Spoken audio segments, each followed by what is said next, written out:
will not lie to that woman in her face. My name is Matthew Kroll. And they expect us to lie. My name is Shahir Dowd. And this is the only podcast about movies, specifically the film The Alabama Solution. Do we have a solution? By the end of this episode, will we have a solution? No! Really? Of course not. I was expecting brighter minds have worked far longer at the problem this movie comes up with. Why are we doing the podcast then? I was here to. So last week we fixed marriage. Yeah, the week before, what did we even do the week before? I'm just trying to think what movies like. We've solved racism certainly already throughout this. Right, this podcast. Batman can be black. We know this. Capitalism is no longer. That's right. It's not the scourge. Force. Yep. Healthcare is totally fine. Is completely free and accessible and a human right. Education has been reformed entirely. DEI is gone. No, I'm just kidding. We're not doing that. I was excited to do this film from last year, and one that got mentioned on our top 10 of last year in that special episode, that bumper to bumper episode with so many names mentioned. But this was one I had been planning on for a little while. And it's been a minute since we've done a documentary. You mentioned that as well, that it has been a little while since we've done a documentary. It is sometimes. Do you find documentaries sometimes difficult to discuss? Because in many ways, like, I guess the documentary in itself is a discussion, right? You know, like it has inherently got sort of a much clearer thesis, requires less involvement in terms of trying to distill what it's trying to say, because a documentary by its very nature, unless experimental or fragmented in some way, will tend to be about a very specific topic. Sort of wears its heart on its sleeve in a sense of what it's trying to do or how it sort of feels. Because this is an important thing to bring up whenever talking about a documentary. It's not objective. It is very subjective. That is the whole.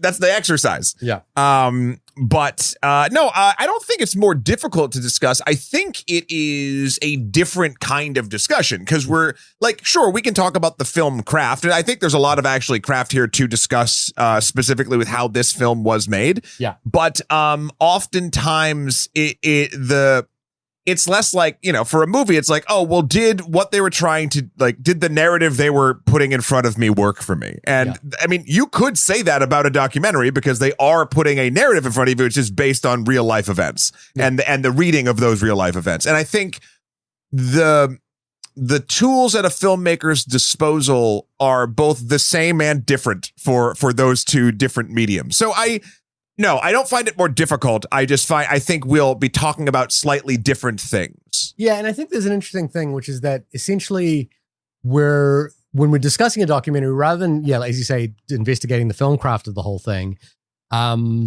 we're kind of getting into a conversation of, do my politics align with this particular story? Sure. In a way, unless there's something egregious. This movie was directed by Andrew Jarecki, and the second director as well, and right? Charlotte Kaufman, I believe is her name, who was Oscar nominated for this. And I don't know, did you see The Jinx?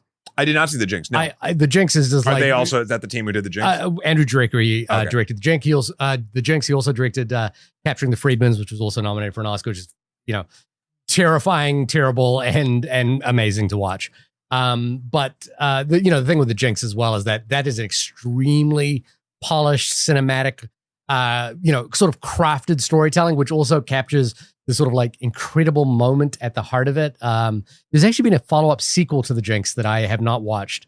The Jinx. Yeah. The Jinkly Janked. If you haven't watched The Jinx and you live in New York City and you're wondering about, actually, The Jinx would be great to watch alongside this. Okay. Because The Jinx is a really great example of how both the prison industrial complex and the crime, the legal system operates in two very different spheres. The Jinx is about Robert Durst, who is the heir to the Durst fortune in New York City.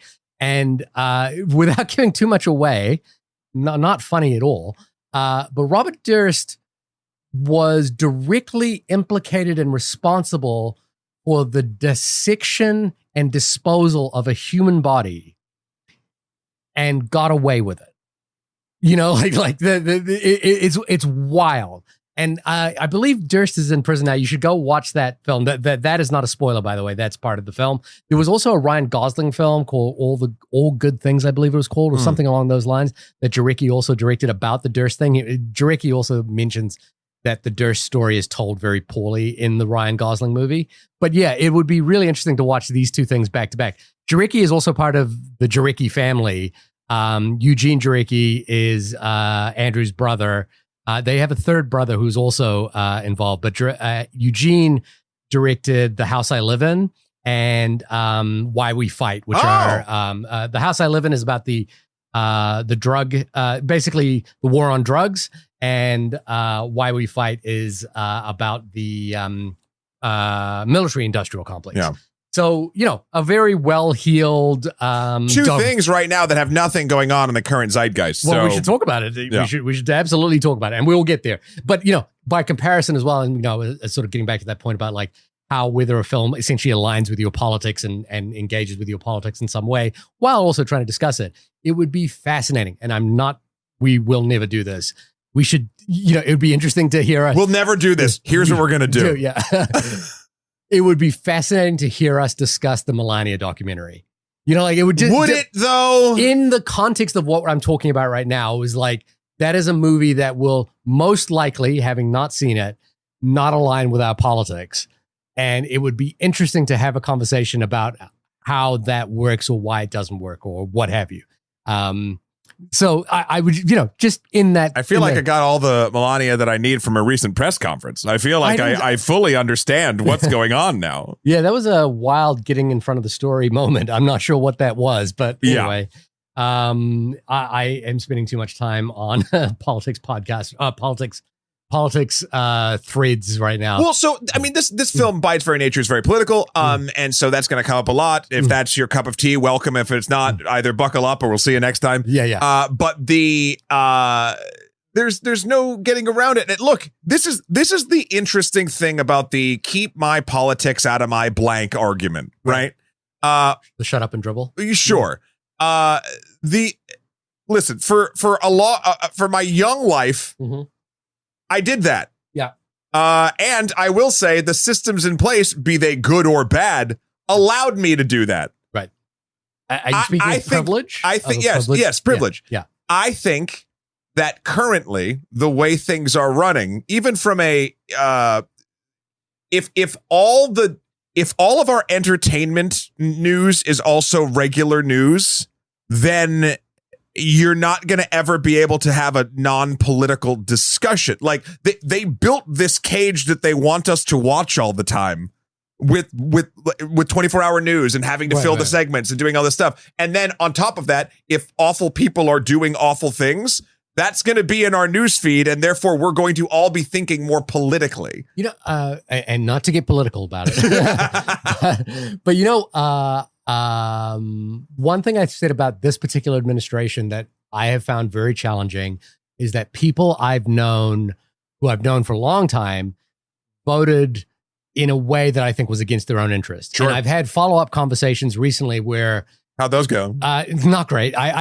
There was a moment I was yelling on a phone call while walking down the street, and I felt like I was telling the entire neighborhood what my politics were. And it was like, I was like, but I couldn't let something go. Yeah. There's something that I couldn't let go. And, look, if you've listened to any episode of if this you're book, clicking on an episode on the Alabama solution, you knew what you were getting. No, but if you've listened to any episode of the podcast, you know kind of where I stand. Yeah. But the thing that really triggered me in one of these particular conversations was that no one could have predicted Donald Trump would be this bad.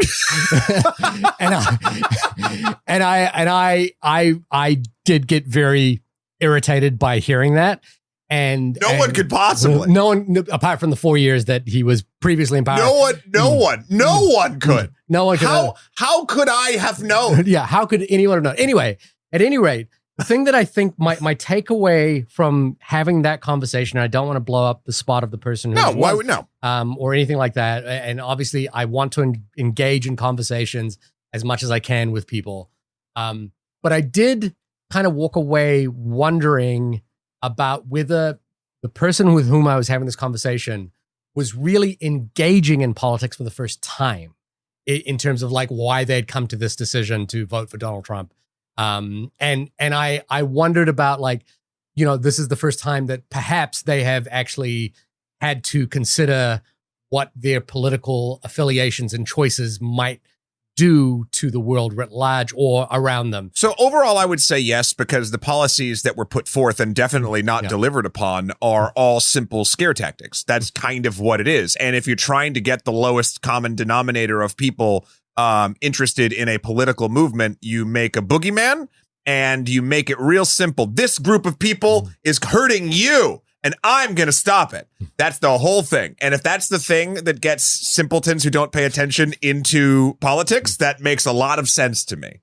Who could have known that? I would have screamed on the street too. Yeah. Who could have known? Like, even if you believe that, even if you're like, I'm shocked. Yeah. To have the cognitive dissonance to say that, even if you believe the poll numbers of like where the vote was or whatever, right? Still a little under half the country thought this. They knew, like, you know what I mean? Like, it's such a, I'll say it politely, head in the sand kind of response to all of this. The other side of it, truly. Yeah. No, is let's even get unpolitical for a second. Yeah. All of the things that we're seeing with, actually, I'll start political and I'll move away. With this movement are historically akin to essentially the way the human mind works when they're in a cult. There is years of research about what happens to our brains in cult-like situations. And this is interesting because it's not like, a barn in upstate New York with like 40 people or something, right? Like, it's not like a group. This is allowed to happen through the magic of the internet and through the way that media is fed to us and the way that we slop it all up. So, but that's the thing, the kind of mentality of who could have known, and honestly, truly in their mind, believing that statement, and deprogramming from something like that is so difficult, and no amount of us yelling at them will do it. I know it's the thing that now this is a me thing. I am a judgmental person when it comes to this sort of thing. We do a podcast. All we've done for 10 years is critique others' work. Yeah. I've really tried to engage with the other side, with people whose opinions don't align with mine. We've actually even talked about like having guests on the show who want to discuss their opposite political views with us.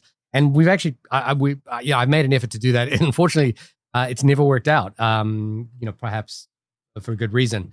The thing, I just have had a hard time with this particular administration. The first time around when we were doing it, the first Trump administration, we spent a lot of time talking about the Trump politics and Trump presidency and what have you.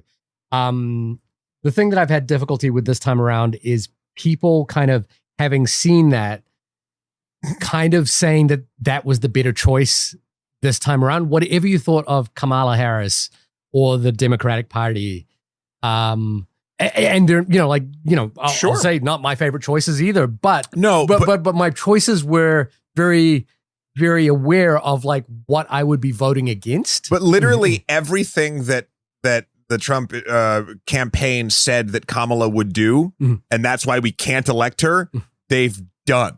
And my only thing here is that, the thing that I find most difficult with people who listen to Donald Trump is I find that man to be a blithering idiot.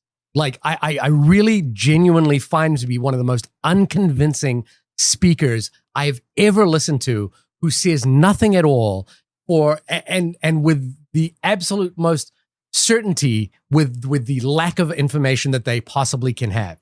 And I find it incredible to me that with all of our ability to understand oratory, rhetorical skills, that somehow penetrated and got through to. Here's how the cult was built. He normalized being a hate monger. And he's the most unconvincing hate monger I've ever heard. No, here's what so actually I'll even go a step further, and now we're going full blown into this. Yeah.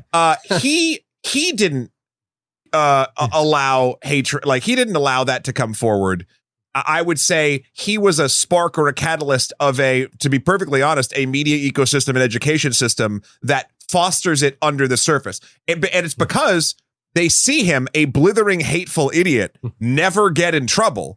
And then they feel emboldened to be blithering, hateful idiots that never get in trouble and don't have to think too hard about it. I was talking to Jay about this the other day. We're doing a series on Extra History on Ulysses S. Grant. Yeah. Up until this point, in my opinion, the administration, not the man, the most corrupt administration in U.S. history up till this one. Now it's number 2. Yeah. By a long shot. But the thing about all of that stuff, as we were researching it, and I was working with Rob, our wonderful head writer, was that the United States truly has never, for any large scale infraction of civil rights, human rights, anything along those lines, ever actually given true consequence to those who caused the problem. Goes back to the Civil War. It goes back to all of that. What people became senators or leaders of schools and things. Even all the people in Ulysses S. Grant's service, they ended up just like, leaving and starting 3 companies and like having a golden spoon. Like no one, like there's committees and censures and like all this shit. But no one who causes problems in the United States of America that hurts the American people has ever gotten in trouble. And here we have the loudest, dumbest man who's ever done that right there, just also getting away with it in the highest stage of the land. It's so funny because it truly, there's playbook methodology, game theory and whatnot, what has been done through his administration. I don't think him. I think his team sees him as a useful idiot to get shit done. The thing that is actually breaking the dam right now is an AI picture of him as Jesus, which everyone seems, all the Christians and Catholics seem so shocked by. He's been doing this shit for years. Why is this particular picture of him as Jesus? It was just a week ago he threatened to destroy an entire civilization. Right? Praise Allah. Yeah. Right? Like, what the fuck? Like, his mind is mush. This is all, now it's just becoming a thing. We did derail there. And in some way, this will come to the movie. I'm going to tie it back because what this film does show, and as we'll get into it, is the way that abuse, neglect, and essentially human rights violations end up happening and continuing to happen is consistent sweeping of under the rugness, like not having information out there, and also rugness, and also essentially not talking about problems and not holding anyone accountable. And what this movie tries to do is get more eyes on a problem and show some accountability in a very specific section of a very problemed world. Booking a Vrbo vacation rental means you get VrboCare and 24/7 live support, verified reviews from real guests, and top-rated homes with the Love by Guest filter. I just booked my Vrbo because there was a sweet wine fridge. We all have our reasons. If you know, you Vrbo. Terms apply. See Vrbo.com/trust for details. Well, we will definitely come to that topic in a few short moments when we talk about the Alabama Project. But before we do that, the Alabama Solution. I've been calling it the Alabama Project all day, and it's from the Florida Project. I've been doing it. I concentrated so hard when I started this episode, and that's what made me flub the first take of our quote. Well, knock one for me, as we are going to get into a tit for tat here with Ross. I read this email before, and I wanted to bring this one up. But email us at annualmoviepodcast@gmail.com. Yep, Ross did just that and writes, just caught up on your Movies of the Year episode. So great to hear Matt and Steve at the end. Feels like the old days. I would think I was involved in one of those same night movie reviews circa 2006. Can't recall what film it was due to drinking, but I definitely remember a bunch of us recording a crazy version of Sexy Back, I think, with a bunch of visiting Fitchburg State College folks. What fucking one was that? Why would we bring sex? I'll think about it. The world tour.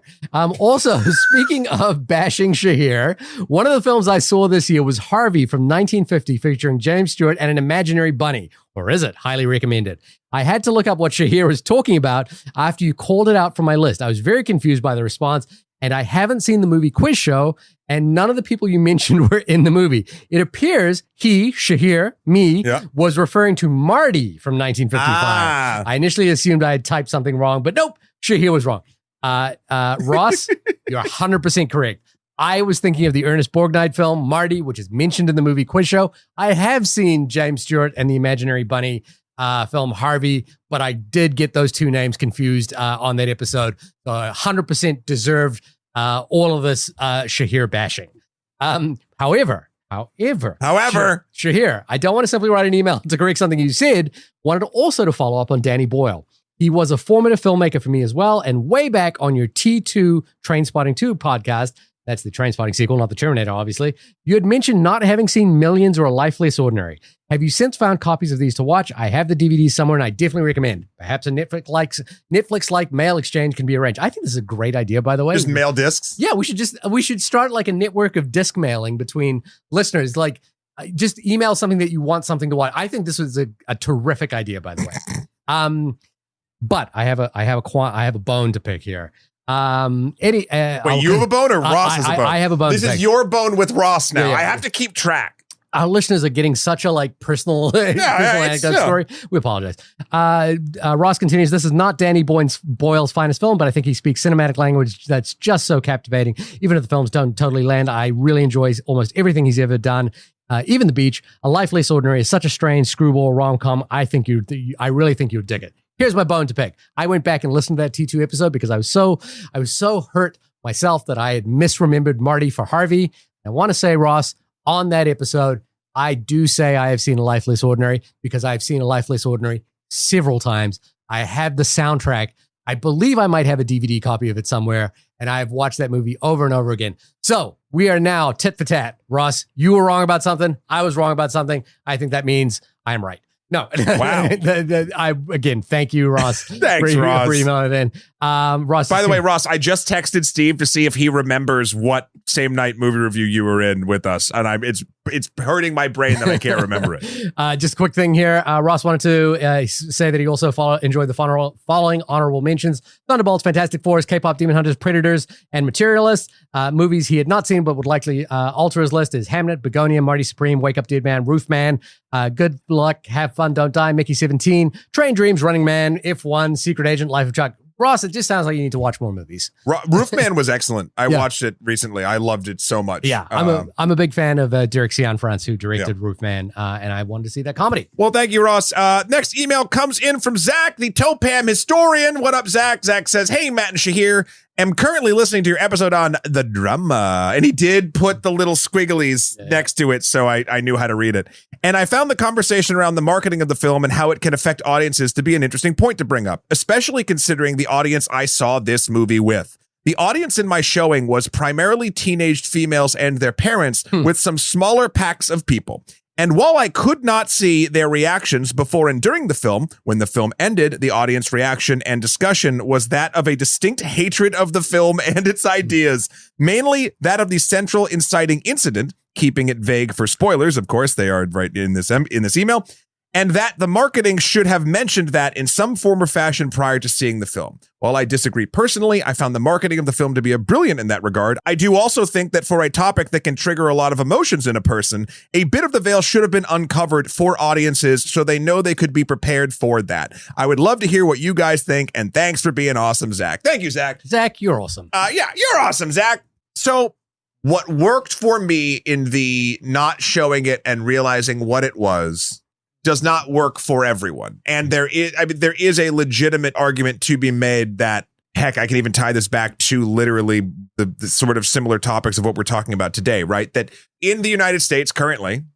just like, honestly, the abuses in the prison system, the element of the drama that is being portrayed is another blight on essentially current American life that has become all too commonplace. And essentially, it allows, how do I put this? It allows for both sides of this argument, right? I think I'll just jump in here with one thing, which is that I think the topic of the film, which is not quite the topic that they're selling, is what's great about it is, in a way, it's not actually even about that topic. The film is actually about the idea that someone has in their brain and whether they would actuate it. And it happens to be about a fairly incendiary topic in American culture. You can go listen to our drama episode about that. But in a way, it's not actually about that either.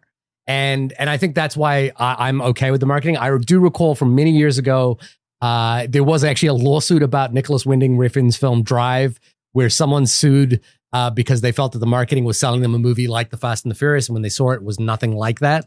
That case was thrown out, and I think it was kind of a hilarious case to kind of like consider.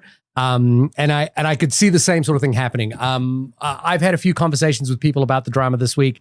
The first thing, like I said to them before they went and saw it, was it's not going to be quite the movie you think it is. And that was reiterated by another person who chimed in and had seen the movie as well. And then I think that person kind of appreciated going, oh, this isn't quite the movie. I thought in some part I was going to see like a Zendaya, Robert Pattinson, like rom-com. And then but the fact that you kind of mentioned that it wasn't that, I was okay with where it was. Let me be clear. I don't think and I don't even think it actually does this. I'm just going to use this word just for funsies. I don't think the rug pull that the movie does here is actually a rug pull. I think, you can keep the style of movie of what it's trying to do vague. I have no problem with that. Like a lawsuit on Drive is hilarious. Yeah. But I think the subject matter falls into this really interesting place in the United States. And even the United States versus not the United States kind of comes up with that topic of it being so normalized that you could see both sides of, well, maybe there should be a warning or there absolutely shouldn't be. It would ruin what's going on. So like, I totally understand sort of both sides of that. Here's just just following up from that lawsuit. And here's just a summary of it. In 2011, Michigan resident Sarah Deming sued the distributors of the movie Drive and a local theater, claiming that the trailer was misleading, presented a Fast and the Furious style action movie that didn't exist, and featured too little driving. The suit also alleged that the film contained anti-Semitic content. The key details of the lawsuit were misleading advertising, anti-Semitism claim, and the outcome was the Michigan judge dismissed the lawsuit, ruling that the film's content was protected by the First Amendment, and the trailer did not constitute a violation of the Michigan Consumer Protection Act. And the lawsuit essentially sought a refund for the movie ticket, which was a remedy that the theater had already offered. Wow, great. The system works. I'm going to leave Jacob's email for. We have an email from Jacob. I'm going to leave that for now because it's also about the drama. But thank you again to everyone who emailed us in because I do want to talk more about the Alabama solution, and I'm going to say that title correctly. Could you tell us what it was about? Yes, I absolutely could. The Internet Movie Database says that the Alabama solution is, quote, incarcerated men defy the odds to expose a cover-up in one of the United States' deadliest prison systems. Yes, the Alabama prison system is known to have the high, as detailed in this movie, the highest level of suicides, the highest levels of overdoses, the highest murder rates of murder, more than any other population. It is also noted several times over. If you wanted to watch a companion film to this, Avi DuVernay's film, which is on Netflix, called 13th, about the implementation of the 13th Amendment to the Constitution, which says that no man or no person shall be shackled by slavery. Essentially, I'm not using the correct terms from the Constitution, except the one loophole is except for incarcerated men or incarcerated persons. Avi DuVernay's film is excellent, and it kind of points out, I think, a really amazing statistic there, which is that the U.S. holds a specific population, but the highest population of prisoners per capita on the planet. And the phrase that comes up, not directly in this film, because I think one of the things that Andrew Jarecki does so well in this particular film is make this film really about the actual day-to-day experience of inmates at the Alabama correctional facilities, is the phrase the prison industrial complex. And I went and just something I was like thinking about, the phrase the military industrial complex came up in Dwight Eisenhower's farewell address. Famously, if you watch the movie JFK, it opens with that farewell address, and he basically says that we should guard against the ever encroachment of the military-industrial complex. In that, and he was talking in that period, and I think it's his predictions have so far come true. Sure. What is the budget for the Pentagon this year being increased to? Over $1 trillion? Yeah, why not? Money's not real. So the prison industrial complex was most notably coined as a phrase by Angela Davis and organizations like the Critical Resistance to describe the overlapping interests of government and private industry in expanding imprisonment. It adapts the 1950s military industrial complex phrase to highlight how profit drives mass incarceration. And as Angela Davis writes, prison construction and the attendant drive to fill these new structures with human bodies have been driven by ideologies of racism and the pursuit of profit. Even as recently as this week, there was an op-ed in the New York Times written by Algius Bolinius, I hope I am pronouncing that, who was a prosecutor in Cook County State Attorney's Office from 1973 to 1978, who writes this: when prosecuting cases, my colleagues and I treated harsh prison sentences as common sense. We believe people who had committed serious crime would remain dangerous for decades. We believe long prison terms protected the public. The political and legal culture rewarded severity. Long sentences felt not only justified, but necessary. We were wrong. And he goes on to talk about, like the epidemic that he's seeing now, which is elderly prisoners in the United States, people who've been incarcerated for most of their lives. Now, as we get into this conversation, as we've already discussed our sort of lefty liberal politics in some way at the beginning of this episode, and whether that switched you off or not, stick along for the ride as we go thus far.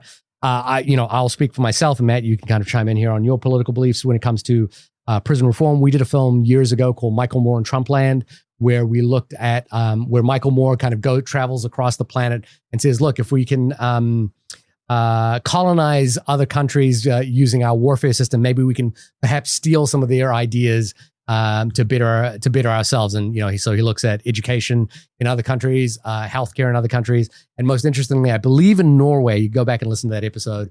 He looks at the way prisoners are treated in Norway and the way prison reform and incarceration is treated in Norway, which is that, and sort of the shocking things in that typical Michael Moore way is he kind of wanders into a prison in Norway where prisoners are free to sort of roam around, who kind of the sort of governing idea in that particular system was that prisoners are people who have dignity and rights. Although they have been incarcerated for crimes for which they should be punished, their humanity and dignity is the thing that will perhaps help in their rehabilitation. And by stripping them of that humanity and dignity, we are not helping in their rehabilitation. Now, there are problems with the Norway prison system and those kinds of prison systems as well. Anyone can cherry pick or even just look at statistical data that will say that that's not going to work for a lot of people. And we've convinced ourselves, and particularly in the United States, if you go back to listen to our episode on Sing Sing, that prison rehabilitation is more about security than it is about rehabilitation, which is why prison systems budgets for say drug rehabilitation treatment centers has gone down while expanding the actual amount of prison space we have. One of the things that this movie is really tapping into is that the prison industrial complex has also created a sort of class of slave labor where prisoners are actually making the state of Alabama $450 million a year. Yeah, they actually, and they're even being loaned out to corporations as cheap labor. And you can see that in New York City as well. In addition to all of that, I think that the thing that this movie really gets into, using cell phone footage, incredible tool that's being used here. I'm thinking of that Childish Gambino line, this is a celly, it's a tool, is the notion that the actual conditions that a lot of these prisoners are in is horrific. We are seeing places that it's a beautiful summer day here in New York City where you and I just took a ride to get an air conditioning unit that I was borrowing from you. And we're talking about prison systems in Alabama that, overheat, that keep people incarcerated in far too small confinement, that create all sorts of hostilities and tensions because of the overcrowding and understaffing understaffing. And then as well as that, a sort of really punitive use of solitary confinement, not just as a way to isolate a prisoner, but also to punish a prisoner for not just an incursion, but also their ideological beliefs, as we see in this particular film.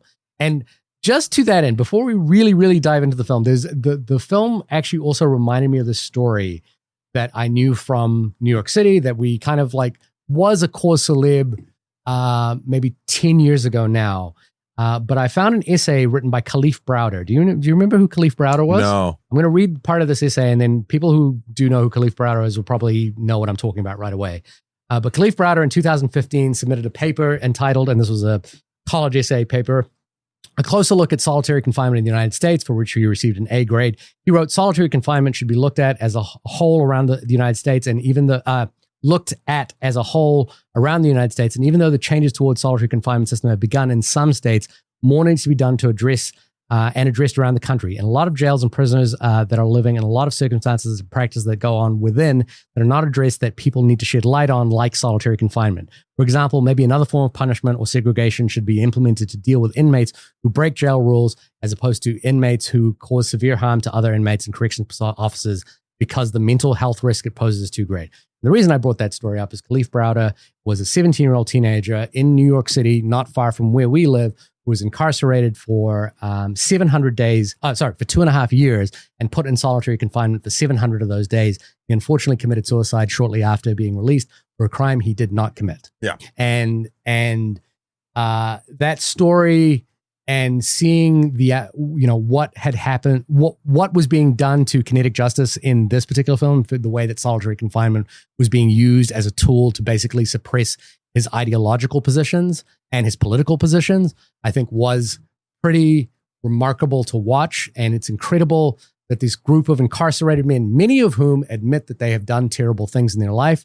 You can go and read. There's a website devoted to kinetic justice's cause where you can read actually the crime that he was incarcerated for. These are people who admitted that they have done terrible things, but demonstrate and depict throughout this film, through cell phone footage, through the documentary filmmaking here, that these people that are capable of humanity, and our instinct as a nation, I'm speaking, to lock them up and throw away the key and not care for the consequences of what happens to these human beings is more telling about us as a culture than it is about these individual men. Well, it's so funny too, because I do remember, I think, God, it might have been 2013 or 2014 when, so it's funny, I do not remember the hearing on the news a ton about the prison strike. Yeah. But you know what I do remember hearing about all the damn time, 10 years before or whatever it was the problem of cell phones in prison. Right. Mm-hmm. And I remember being like, how do they get cell phones in prison? That's crazy. But I was like, that's okay, sure. Yeah. And then, you just think about it for a couple minutes and you realize that the reason they don't want them to have cell phones in prison is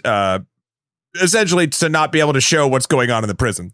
Yeah. But also there is, I would argue a fairly legitimate concern that cell phones are an open portal to the outside world. Yeah, 1,000%. Yeah. But the other one too is, how'd they get in there? Well, this movie kind of touches on it in a very interesting way. Most of these, specifically in Alabama, the stats were these facilities were staffed to about a third of what they needed. Right. And the people that were there witnessed, like, the conditions were so bad, the good people eventually left, and then they had no one to hire, and they just hired the untrained, unscrupulous people because that's the only people that they could get to work at this prison. Yeah. And so, of course, things like drugs and cell phones and other things get in. And of course, like, it's funny because the corporatization of when things get too corporate, no matter what we're talking about, they just start failing. Because all it is make imaginary number go up, all be praised the shareholders, yada, yada, yada. It's the same for prisons, right? Like, there's a reason why they're a third staffed. And it's not. It's funny. This actually makes it worse in my eyes. It's not abject cruelty. It is people that do not give a fuck and even think about the human beings that are in there. They're not like rubbing their hands together going, mwahaha, I'm hurting these people. They're not even fucking thinking about these people. And There's a startling moment in this documentary where they show the guard who killed Clay. The individual's name was Stephen Davis. Garson, who is now a lieutenant. Yeah. And he doesn't, I don't know whether he's being he comes off as someone who's playing dumb and being coy. Yeah. But, legitimately probably does not remember. Oh, no. I bet you he remember. I'm full blown convinced no matter how evil of a fuck you are, you'll remember killing somebody. But I think much like our sort of scammer in chief, because there's not consequence, because you get promoted, because you can do awful things and get away with it, why would you show remorse? Because the second you show remorse, you have to start thinking about your own internal demons until you're just sort of like, you can keep coasting by because the world's telling you, well, what you did isn't that bad. So it's fucked. I think the reason I wanted to actually get to the sort of definition of the prison industrial complex in sort of in a schematic way is that I think it is a good way to explain the behavior of people. And it comes down, in my opinion, a lot of economic incentives. You know, like the way people tend to operate can be more easily defined beyond psychology, because psychology requires us to kind of say, well, that person's cruel or evil or bad or inherently something is wrong with them.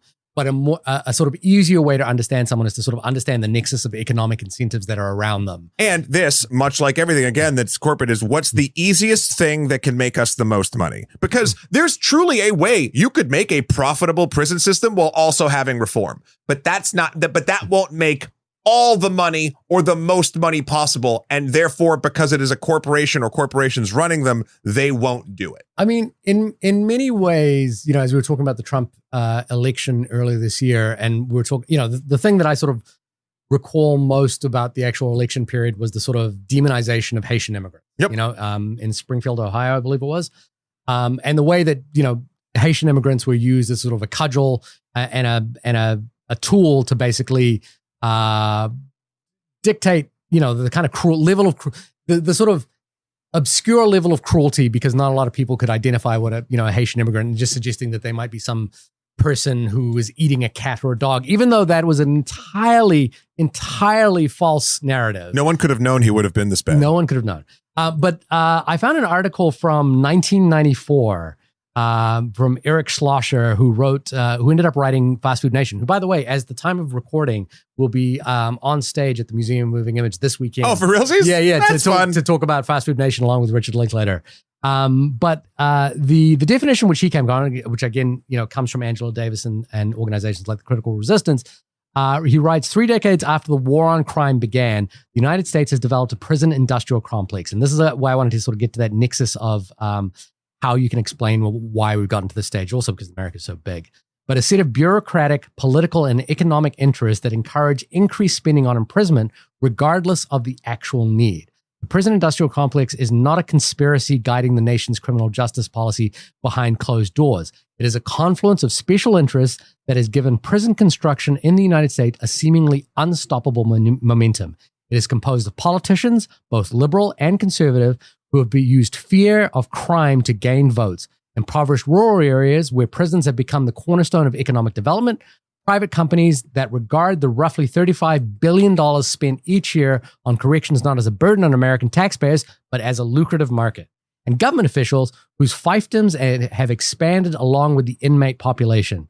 Since 1991, the rate of violent crime in the United States has fallen by about 20%, while the number of people imprisoned or jail has risen by 50%. This was in 1994. Yep.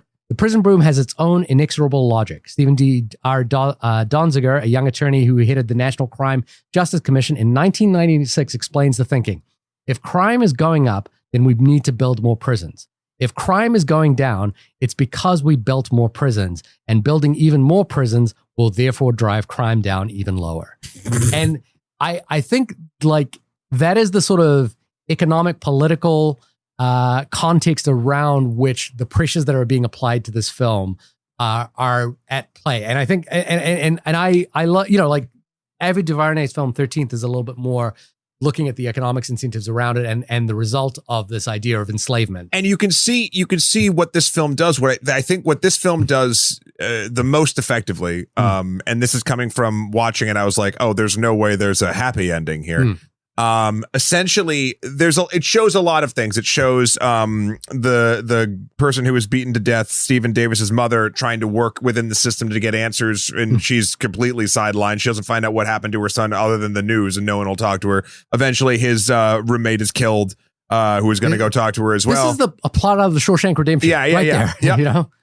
And you see the other people like Robert Earl Carl, Melvin Ray, Raoul Poole, a bunch of different men doing different things with talking to reporters or the filmmakers or people with these cell phones that they get in. And again, it almost feels trivial that they're doing it because they're so understaffed. And like it's the perfect confluence of corporate fuckery, both causing this awful humanitarian crisis and allowing the things they're supposed to be keeping out just like in because no one gives a fuck. But just sort of going back, the thing I think this film does exquisitely is it shows all these different ways of trying to defy or show people the system. It shows a bunch of them, and none of them work.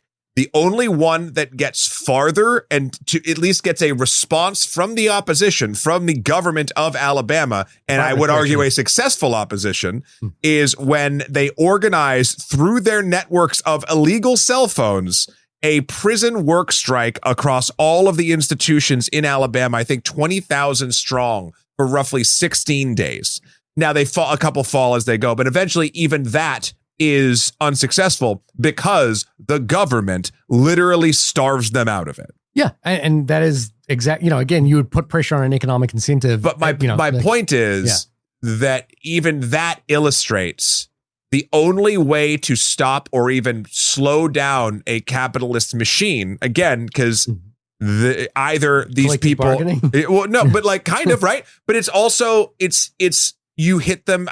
There was a quote. I wish it was my quote before. It's like, don't punch them in the face, punch them in their wallet, like, or something along those lines. Because I think one of the prisoners says that. Because that's the only way that anyone will notice. Like again, even when the governor or whoever, I think, Kay Ivey, and also Steve Marshall, who is the Attorney General of Alabama, who.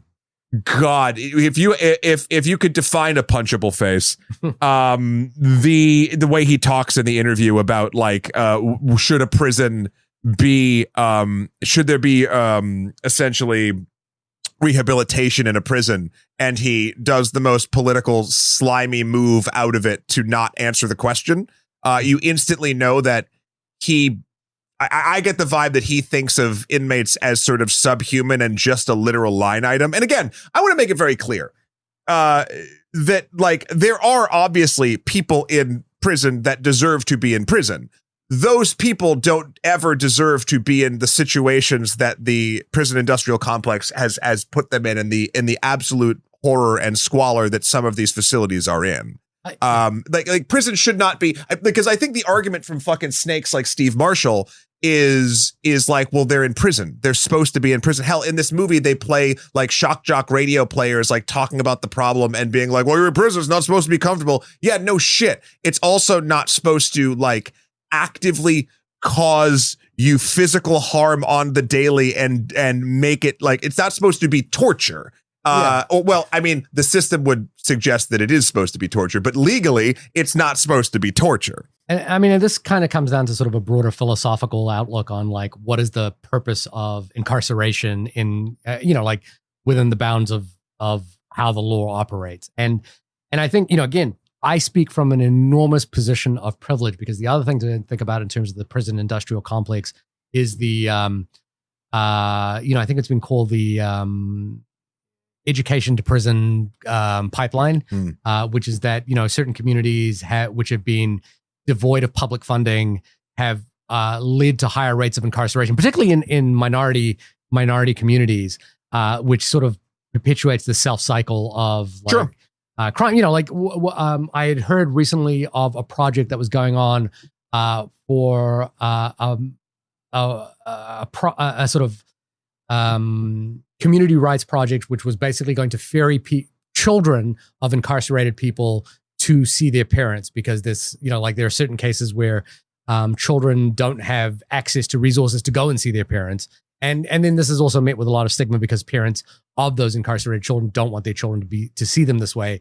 But the idea being is that if we can create, like the prison industrial complex or the prison system creates this sort of further delineation by parents and by separating parents and children, and those children are therefore more at risk of committing crimes themselves because they don't have proper role models and what have you. And so the idea being for this particular project was to like hopefully bridge that gap in some way.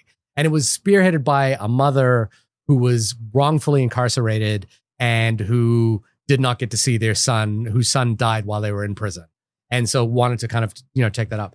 And so coming back to the sort of philosophical question and, coming back to the Michael Moore of it all, I think you can sort of identify, and I'm glad actually we were talking about our own political beliefs at the beginning of this, because this, the answer to this question really just comes to like our own sense of political beliefs. And mine personally is, and again, speaking from a real position of privilege, is that while people who have committed crimes to such an extent it is understandable to deprive those people of rights away from the people that they have, in retribution for what they've done. The way we treat those people is indicative of our kind of culture and our society. And do we want to live in a culture which really celebrates or encourages the dehumanization of another human being, regardless of what they've done? And I would like to think, no. Again, speaking from a place of privilege, when I say that, I look at the footage that is in this film and I'm horrified by it. As much as I would equally be horrified by the footage of some of the things that these prisoners have done. But I think as a society, regardless of what an individual prisoner has done, I think as a society, I would rather be in a society that looks to forgiveness. Here's the difference. And looks to rehabilitation, forgiveness, and also to like, okay, in some way, the system has failed right now. How can the system help? Here's the difference. Let's even say someone, I'm just making up a hypothetical prisoner that has actually murdered someone. It is proved beyond a shadow of a doubt. There is no fuckery with the Justice Department, and they caught on camera. It's no AI. It's before that. Whatever the fuck we want to do. This person straight up murdered somebody, and they're in prison now. Yeah, we're not talking about fringe cases where like it's This is just a murderer is in prison, right? Yeah. So obviously that is an atrocious thing, and that person should be punished. Yeah. The difference sort of between the morality tale of the things that you just described was, and then there's the prison industrial complex, which is actively, essentially murdering people in prison, whether they are that person or not. Now, regardless of, let's even say the moral judgment on that one hypothetical murderer that I'm talking about, you know what I don't want? Is my fucking tax dollars going towards a murder machine. That one person chose to murder somebody and they're going to be punished for it. I did not choose to do this to a blanket statement of people that may or may not, in some moral fabric, air quotes, deserve it. Right. Like that's I think the main difference, and the thing that's so infuriating about all of the stuff that this documentary sort of brings to light. I think that this is a difficult film to watch. It is also incredibly powerful. Again, it is mostly made up of many, obviously, snuck in cell phone pieces of footage with all of these prisoners, with all of these men. And it is both the things that you see in the footage and then sort of the attitudes and the ease at which it's also sort of given out is shocking. Yeah. And it's one of those things that from what I understand, there's still not a lot of movement on any of this, even after this documentary, because I think this is one of those industries that is so big and tied to everything that even minor cracks in the armor aren't going to slow it down. Yeah. Coming back to that question of the philosophical approach that you're discussing there. Famously, there's a book called I believe it's called Just Mercy. I've read it. Brian Stevenson, who is a works for the Prison Justice Initiative. I think it's called the PGI. I might be incorrect about that. And also, this was made into a movie with Michael B. Jordan, by the way, years ago. And I remember reading that book, and it's funny. I was walking through a store where someone was asking about a book I was reading, and we got into this conversation. I was remembering this detail from that book. And I believe Brian Stevenson did a TED talk about this, where he said, he's basically advocated for the rights to end death sentences in prisons, because he thinks that agreeably that the state shouldn't be responsible for the murdering of citizens, even those citizens who have caused harm to other citizens. And the example he brings up is that he went to Germany to discuss this topic at an academic conference, and a German academic got into a conversation with him and said, the reason we don't have the death penalty here in Germany is because could you imagine the difficulty with which we could justify the German government executing its citizens given our history? And the thing that Brian Stevenson points out, and I believe he's in Avi DuVernay's film as well, is that, and it comes back to something you're saying as well about consequence and being held accountable, that we have as a nation not quite held accountable the sin of slavery. It's not even not quite, dude. It is a straight up fucking fact, and it's so funny how it is brushed over in a lot of curriculum. Yeah. No one who was responsible for the losing side of the Civil War that actually was actually responsible. I'm not talking about an individual soldier here or there. I'm talking about like the leaders of essentially breaking the country apart. No one was held accountable. They were given positions. They were given jobs. There's statues of these fucks. Like it's truly insane. And I wanted to get to the idea here that really complicates the making. This movie was made in it's documenting the 2022 strike. There was actually another prison strike in February this year as well. The thing that complicates all of this is that the current administration, on day one of their administration, pardoned several people, thousands of people who had been criminally convicted of attacking the Capitol of the United States. Who could have known it would be this bad? And when you look at stories like George Zimmerman and also Kyle Rittenhouse, who basically were given not just permission to fire upon people, but also like forgiven for that, which is a similar crime to what Kinetic Justice is in prison for as well. The argument there is that he was firing under self-defense. There is a murder responsible at the heart of Kinetic Justice's story. And if you read it, he admits himself as well as that, he's been in prison for a long time. And he did terrible things, and he was he sold drugs and that sort of thing. But the truth is, the law says you shouldn't be fucking torturing this guy no matter what the fuck he did. Well, it's not just that. It's just like, do we want to be part of a system that tortures this person? Yeah, but this is the most infuriating part about this film and the story in general is that no, the people don't. That's literally why the laws are there. We've decided as a culture to not do this, and corporations have essentially just ignored that. And to the idea that you were talking about before, which is that should a person who's been clearly convicted of a murder be treated with dignity? And this is the narrative of so many stories that we as a culture have read and accepted and have lionized. So like Dead Man Walking. Yeah, you can punish and reform a human being who's done atrocious things while also not losing your own soul. Yeah. I think you know what? I think that's what I'm trying to get at here is that the idea that we would want this is a bargain that we're making to lose our soul. Yeah. Like the idea that any of this would be okay is the bargain that we're making. And we can bargain it and in a sort of like, I think a lot of people bargain it in these people committed crimes. They did terrible things. They deserve to have their rights taken away. The common thing in prison narratives, particularly male prison narratives, is male rape. And the idea is that is just the nature of what it is. And it's like, well, no, it shouldn't be the nature of what it is.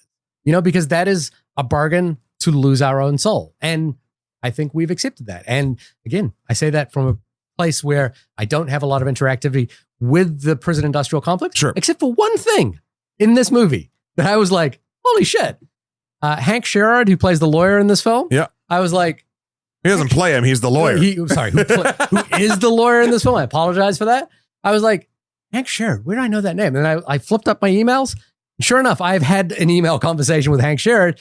I was trying to adapt a film where Hank adapt a story where Hank Sherrod actually represented one of the defendants in that particular case. Cool. And I'd been in email contact with him, and I was like, "That's the guy I was talking to that time." Well, there you go. So and the thing that he has to deal with, he's got this incredibly skeptical face. I think rightly skeptical when he's hearing the stories of like how. That prisoner, whose name I will bring up, Stephen Davis, was killed. And he's hearing a story from James Sale, who's Davis's cellmate.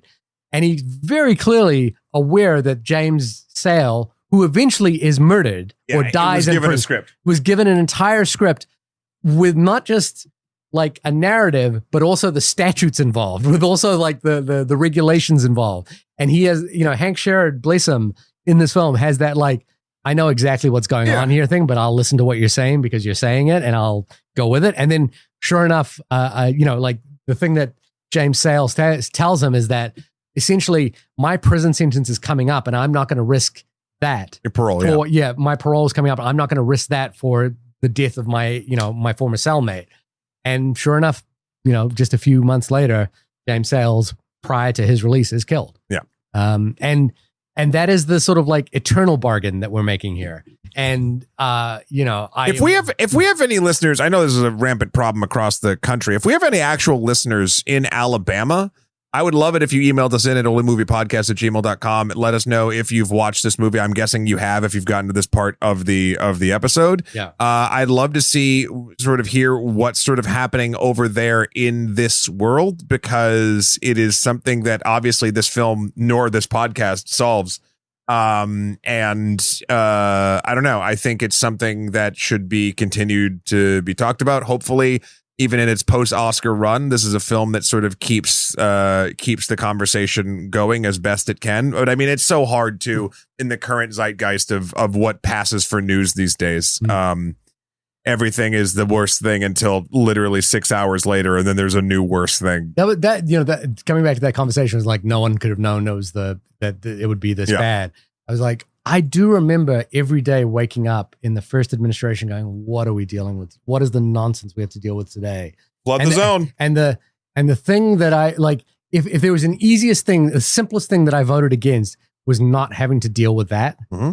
And the idea that, no one could have known has really has worn me down quite a lot. That's the thing about this particular administration is I do feel worn down by it, in so much as you knew what you were getting and you knew what you were buying, and this is it. And if AI Jesus is what upsets you, I'm sorry, we're not living in the same. It's a good thing our Dr. President is here. Yeah. Anywho, this has been the only podcast about our political beliefs, but more importantly, the Alabama solution. Shahir, when you are not dressing up as a doctor for Halloween, where can folks find you? You can find me healing all of the sick people by taking away their healthcare, by the way. Yeah. At my website, suvanova.com. That's SUVANOVA. Matt, when you are adorned with your robes and a cell phone, helping to document the plight of the people around you, where can people find you? You can find me practicing my medical degree with literal fucking angels looking over my goddamn AI shoulder over at my website, Extra History and Extra Credits, over on the internet. So you can check out our Extra Credits episode on Magic the Gathering and how IP is either making it great or making it terrible.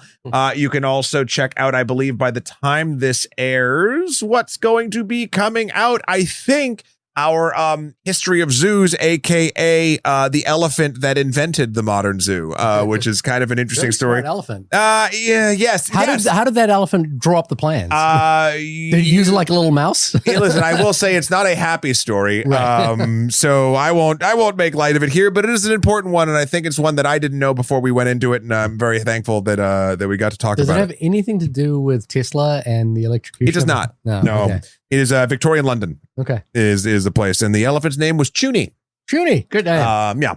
I feel like this episode was a messy one in terms of politics. It wasn't. It was incredibly clean. I just feel like I'm all over the map right now, so I'm apologizing to listeners. But I think this was one of the most succinct things we've ever done. But that's why I like movies like this as well. They engage in conversations. And listen, we have a lot of. That's why we should do the Melania movie. And we're not. And we got lots of fun movies coming up. I already have my tickets in May for Mortal Kombat 2 in IMAX. Okay, wow. We will be doing that. I will not be taking questions. I presume that was like a direct-to-video release. You monster. No. That's how I watched the last one. Look, I just rewatched the last one and it's so bad. But this one actually I have. It's funny. I told Jamie the other day. The pedigree of the last one is atrocious. The last current one. I love the 95 one or the 94 one. I'm aware of that. I don't remember the last one being that bad. It was pretty bad. Right. But I have blocked it out though. But I have chosen joy. I have chosen to get excited about this, and I will be inevitably disappointed, but until the day comes, I will yearn for my Johnny Cage slate popcorn bucket. What else are you looking forward to? What else have you got tickets for? I'm like very unaware of what's coming out. I'm trying to think of the other things currently. Although I did just buy Patrick and I and a couple of people are going to go see Speed Racer in IMAX in a couple weeks, which is great. You. Oh yeah, let's fucking go. No, thank you, sir. No, it's been on Mortal Kombat. I'm also, again, maybe it's just all my nostalgia properties because I'm trying to revert back. I'm interested in Master of the Universe. That's not coming out for a minute. Yeah. The Resident Evil movie that is being made right now supposedly is getting very good sort of like early praise and stuff like that. There's a lot of like, and then there was a weird video game moment where Jacksepticeye got the rights to produce an animated Bloodborne film, and I think off the thing of Markiplier with Iron Lung, I think now Hollywood's like, what if we get people that have 20 million subscribers to be producers on things? Who would have thought that marketing would work? So I don't know. There's lots of lighter fare that I am excited about. I feel like coming up. This is my least aware season of the year. Well, we'll get there. Yeah, it's only April. It is only April. Anyway, we'll talk to you next week with another movie, perhaps. Bye, everyone. Bye.